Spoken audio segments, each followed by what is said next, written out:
So my theory of what's going on with Komoko and what's going on in the outside world are two different timelines. I knew it. Not in two different timelines as in parallel universes, but as in they're happening at different times in the same world. So we're seeing Komoko, who was probably one of the first to be actually hatched from her egg and to start her adventure throughout a dungeon. And she's been living there, and we think it's just a little time has been passing, but actually 15 years have been passing, or probably even shorter than that. We can't really know for sure for anime only watchers. The years have passed, and we can see that from the effects of what she's doing from the outside world. We can confirm this with the finding of the two brothers, Julius and Shun's mother's keepsakes, the egg that Faye hatched from. Well, she came from the same dungeon, so that means she's also a very powerful creature when she evolves. And at the same time, we also have the silk scarf that Julius wore all the time. So there's that too. Now with this character, the old man, who's the most powerful mage in humanity, run art, run art, run, run, run art, run art, run art. Gives a name. Anyways, he too was exploring the dungeon too as well at that same time. As in, he went inside the dungeon. They were seeing what's going on because all the creatures are running away from the dungeon. For some reason, they're all scared. The reason is that because this mysterious spider creature is causing them to run away. Because it's so powerful that everyone now fears it. I'm guessing after taking out that dragon, Komoko becomes extremely powerful, and to the point that now all the creatures just fear her now. Because, it's a freaking dragon. Who else is going to be, want to face someone who can defeat a dragon? Dragons are usually considered the most strongest mythical creature of all time compared to other creatures. Dragons are mere the only creatures to actually, kill a god. And there's others too, but mainly dragons are the main ones. Well, that's very interesting. And also, I learned a lot actually from this episode too, from the other perspective, a character who just showed up. You know, even by him being the most powerful as mage, he was a kidder. We expect from most powerful beings sometimes is they don't take the job that seriously. They're kind of laid back. They want to work too hard and stuff. They like to kid around. The typical old master sensei kind of trope this guy was having, which I don't mind. So even I'm already warming up to him kind of well. And then you can tell that Komoko is not afraid of killing humans. In most of these guys, some people have fear of killing humans, but Komoko has been a monster for so long. I feel like we're getting this overlord, like I said before. We're getting this slime slash overlord kind of feel to it. We're getting perspectives of all sides. And despite how much you love the main characters, they're probably the bad guys. That's all I'm saying. They're probably the bad guys.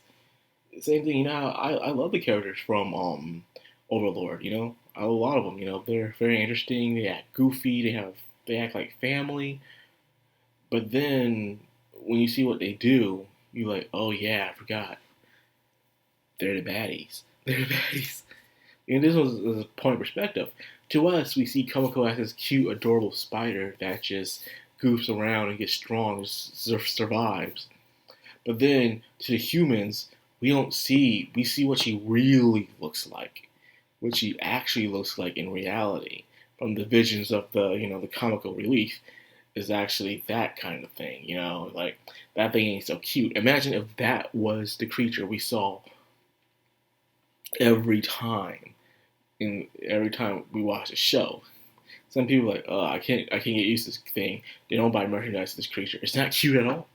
You can't have a main character look like that if you're trying to make a certain kind of show. Makes sense. Now, with that being said, it also goes into a lot of how powerful she is, to the point where they can actually just by being stared at it can cause damage. The thread that she makes is so powerful that not even a sword can cut through it. Even it takes a very strong level of fire magic just to destroy the web.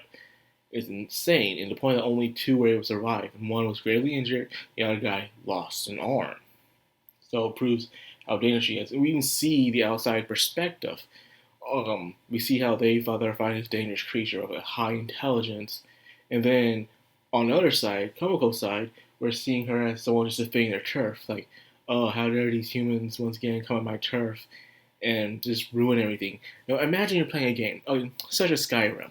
You're going around, you're on a quest, and you go in and you try and take this treasure, but there's this creature there that's really pissed off at you. You kill the creature, you come back, and everyone sees you as a hero.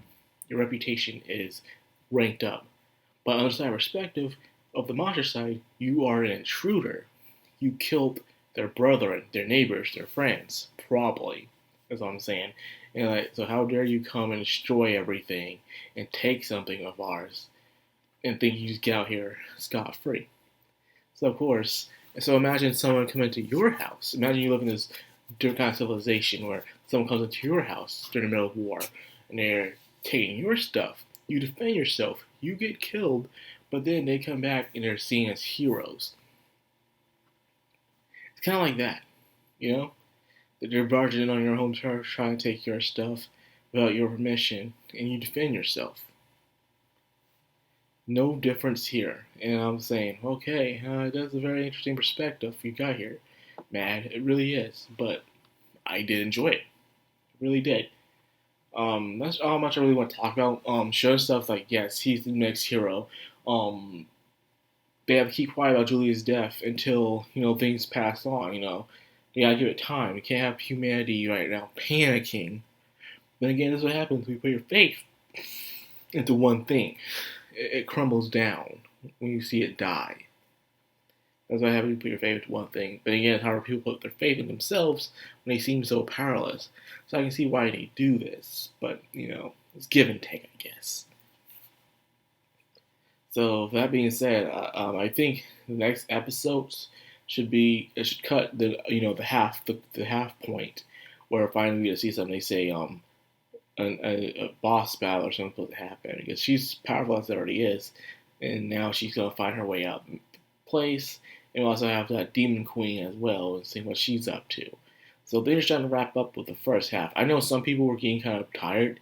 They're really hoping that she would have been out the dungeon by now. But then again, think about if our Furuta did this,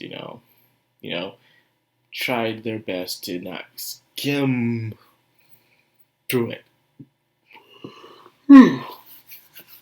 But yeah, that was very interesting. I enjoyed this episode, despite the way I didn't expect it to go. I still enjoy it nonetheless.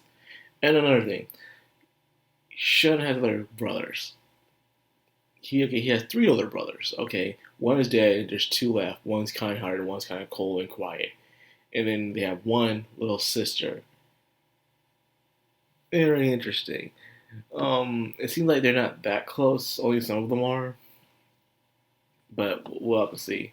That's all I want to mention. That's it. But that's royal families for you. So anyways, like after the video, I hope you guys enjoyed it. I wonder if you guys got any interesting theories or things that's happened with the show that I probably left out.